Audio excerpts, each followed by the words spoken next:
Salut les confinés. Alors Macron a consulté des maires, dont Éric Piolle, qui a eu la bonne idée de lui suggérer qu'il fallait distribuer les masques par le réseau de distribution des pastilles d'iode en cas d'accident nucléaire.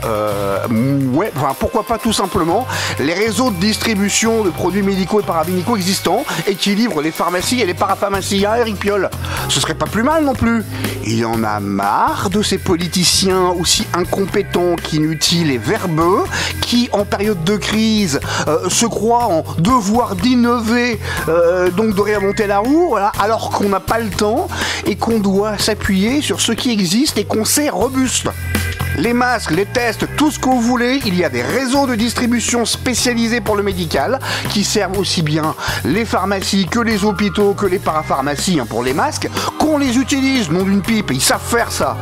Encore une manifestation du fake state, si bien décrit par Frédéric Farah. Mais attendez, j'ai mieux, vous allez voir là que, oulala, là on en tient un beau, c'est du lourd. Le président du conseil scientifique, derrière lequel se cachent Macron et le gouvernement, qui, dans une note confidentielle, révélée par Mediapart, dit la chose suivante. Il est urgent d'associer la société à la gestion de la crise sanitaire pour ne pas alimenter la critique d'une gestion autoritaire et déconnectée de la vie des gens. Cette note met également en garde le pouvoir, ouvrez les guillemets, sur la méfiance à l'endroit des élites et à la formation d'une contre-société sur Internet. Vous rendez-vous compte du niveau de corruption morale et intellectuelle ? Non mais attendez là, ce qui se passe sur les réseaux sociaux, c'est la société.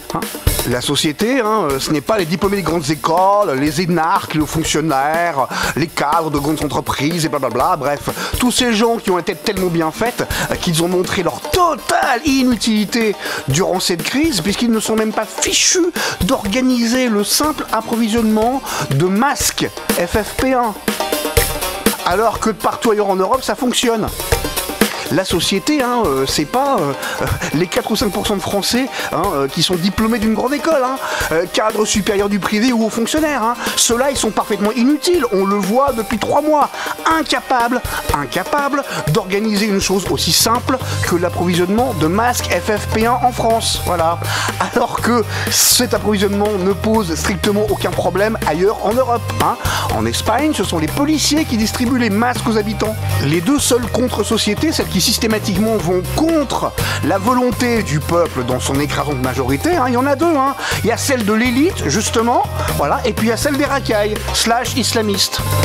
Mais quelle est cette bande d'aliénés qui ose parler de contre-société sur Internet, qui ose comme ça balancer des oukases sur ce que la société doit être. Mais Internet, c'est l'écrasante majorité des Français. Donc c'est vous qui êtes complètement déconnectés, c'est vous qui vous êtes mis à côté de la société. Eh bien, puisque l'élite a fait sécession, on va la rattraper, on va la ramener et on va la traduire en justice. Ah, mais cette élite, moi je pense que les Français vont bien s'arranger pour qu'elle fasse partie de la société, qu'elle en comprenne les vicissitudes, qu'elle en subisse les contraintes et les conséquences, notamment judiciaires. Les Français vont s'assurer que cette élite connaisse la honte que suscite la peur de la colère des autres.